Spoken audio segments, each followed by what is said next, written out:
எல்லாருக்கும் வணக்கங்க. இந்த வீடியோல நம்ம எத பத்தி பார்க்க போறோம் அப்டின்னா, இப்போ நீங்க எல்லாரும் பார்த்துருப்பீங்க. வந்து ஒரு லெட்ரு ஒண்ணு வந்து டிஜிபி அவர்கள் வந்து யுஎஸ்ஆர்பிக்கு அனுப்பக்கூடிய ஒரு லெட்ரு ஒண்ணு பார்த்துருப்பீங்க எல்லாருமே. அந்த லெட்ரு வந்து மேக்ஸிமம் எல்லாத்துக்கும் தெரிஞ்சிருக்கும். இருந்தாலும் சில பேர் கேட்டுட்டு இருந்தீங்கனால, சரி இந்த வீடியோ போட்டு நோட்டிஃபிகேஷன் எப்போ வந்து எதிர்பார்க்கலாம்? அத பத்தின ஒரு தெளிவான ஒரு வீடியோவா அத போடலான்ட்டு இருந்தேன். அதான் எல்லாரும் வீடியோ கேட்டுட்டு இருந்தீங்க. சரி வாங்க வீடியோக்குள்ள போயிரலாம். அதாவது அந்த லெட்டர்ல வந்து என்ன சொல்லியிருக்காங்க அப்படின்னா, நீங்க பார்த்துருப்பீங்க. இருந்தாலும் சொல்றேன் நானு. அதாவது நம்ம போலீஸுக்கு இருக்கக்கூடிய பிஎஸ்ஓ அப்படின்னு சொல்லுவாங்க. போலீஸ் ஸ்டாண்டிங் ஆர்டர் அப்படின்னு சொல்லுவாங்க.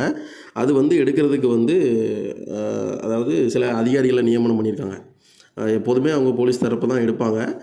அதாவது அந்த டிபார்ட்மெண்ட் கோட்டா இருக்குல்ல, துறை ரீதியான ஒதுக்கீடு இருக்குல்ல எஸ்ஐல, அந்த இடஒதுக்கீடுக்காக வந்து போட்டி போடக்கூடிய துறை சார்ந்த காவலர்களுக்கு வந்து கொஷின் எடுக்க சொல்லி ஒரு அதாவது கொஷின் வந்து எடுக்கிறதுக்காக அந்த ஒரு அதிகாரிகளை வந்து நியமிச்சிருக்காங்க. சரிங்களா?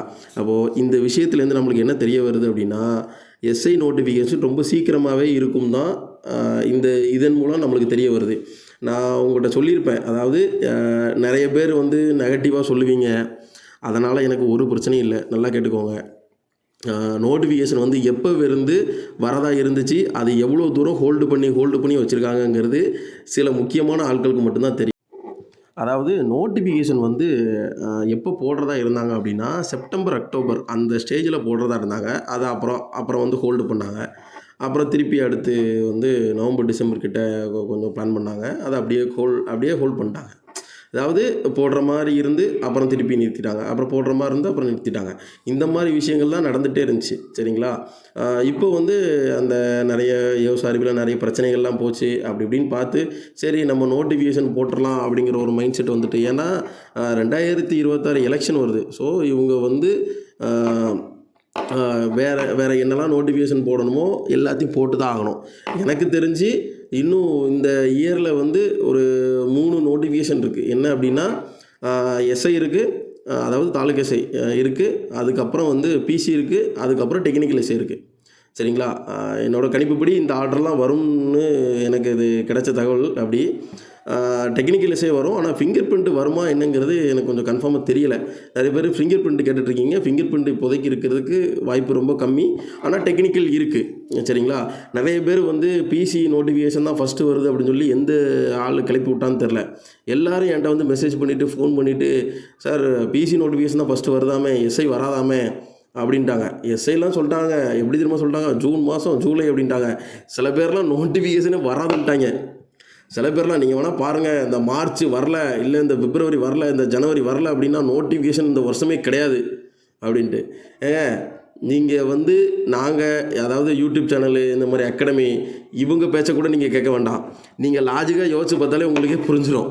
ஜூன் மாதத்தில் போட போகிறேன்னு அவங்க போடலைன்னா நம்ம வந்து சரி வராது அப்படின்னு நினச்சிக்கலாம். ஜூன் மாதத்தில் போட போகிறேன்னு அவங்களே அஃபிஷியலாக அனௌன்ஸ்மெண்ட் பண்ணிட்டாங்க.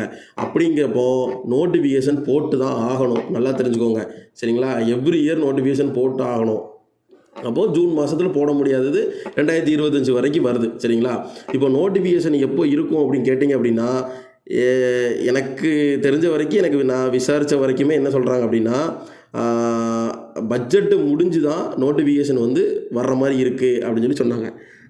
என்ன அப்படின்னா, அதாவது நிறைய பேர் சொல்லுவாங்க, பட்ஜெட்டில் சொல்லி தான் அனௌன்ஸ்மெண்ட் பண்ணணும், அப்படி தான் இப்படி இது வரைக்கும் நடந்திருக்கு அப்படின்னு சொல்கிறாங்க. அப்படிலாம் இல்லை. பட்ஜெட்டில் வந்து இத்தனை 1000 பணியிடங்கள் எடுக்கப்படும் அப்படிங்கிறத சொல்லாமலே கூட நிறைய வருஷத்துலாம் நடந்து அவங்க அதை எப்படி சொல்லுவாங்க அப்படின்னா, நாங்கள் இத்தனை 1000 பேர் வந்து அறிவிப்பு வெளியிட்டிருக்கோம், விரைவில் அதற்கான வந்து தேர்வு நடைபெறும் அப்படின்னு சொல்லி சட்டசபையில் சொல்லியிருக்காங்க. இதெல்லாம் நிறைய நடந்திருக்கு. நீங்கள் முன்னாடி இருந்தே வந்து நம்ம டிஎன்யூஎஸ்ஆர்பிக்கு இது வந்து தயார் பண்ணிட்டு இருக்கவங்களுக்கு இது நல்லாவே தெரியும். புதுசாக வந்து ஆஸ்பிரண்ட்டுக்கு தான் இதெல்லாம் சில விஷயங்கள் தெரியாது. ஓல்டு ஸ்டூடெண்ட்டுக்கு நல்லாவே தெரியும். சரிங்களா? ஆனால் இவங்க என்ன பிளானில் இருக்கிறாங்க அப்படின்னு எனக்கு தெரிஞ்சிச்சு அப்படின்னா, பட்ஜெட்டில் வந்து நம்ம சொல்லிடுவோம், பட்ஜெட்டில் சொல்லிவிட்டு அதுக்கப்புறம் நோட்டிஃபிகேஷன் போடலாம் அப்படின்னாங்க. பட்ஜெட்டு வந்து மார்ச்சில் தான் இருக்க வாய்ப்புகள் இருக்குது. சரிங்களா? இந்த தடவை வந்து பிப்ரவரி மாதத்தில் இல்லை, எனக்கு தெரிஞ்சு இல்லை, மார்ச்சில் தான் வரும். சரிங்களா? அப்போ மார்ச்சில் வந்துச்சு அப்படின்னா அந்த ஒரு மாதம் பட்ஜெட்டுக்கு போயிடும். அப்படிங்கப்போ மார்ச் எண்டு அப்படி இல்லைன்னா ஏப்ரலில் தான் நோட்டிஃபிகேஷன் இருக்கக்கூடிய வாய்ப்புகள் இருக்கும் என்னைய பொறுத்தளவில். ஏன்னா காவல்துறை வந்து மானிய கோரிக்கைலாம் கடைசி போயிடும். அந்த பட்ஜெட்டோட கடைசி நாளில் 2 நாள், கடைசி நாள் எந்த நாள் இருக்கோ அந்த நாளும் அதுக்கு முந்தின நாள் 2 நாள் தான் நடக்கும் காவல்துறைக்கான மானிய கோரிக்கை. சரிங்களா? அதுக்கப்புறம் தான் நம்மளுக்கு தெரியும்.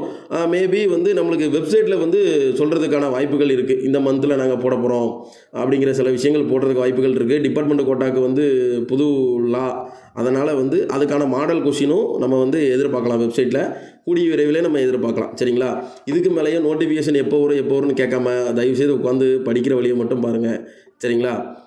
அப்புறம் வேறு எதுவும் உங்களுக்கு சந்தேகம் அப்படின்னா எனக்கு கமெண்ட் பண்ணுங்கள், லைக் பண்ணுங்கள், ஷேர் பண்ணுங்கள். தேங்க்யூ.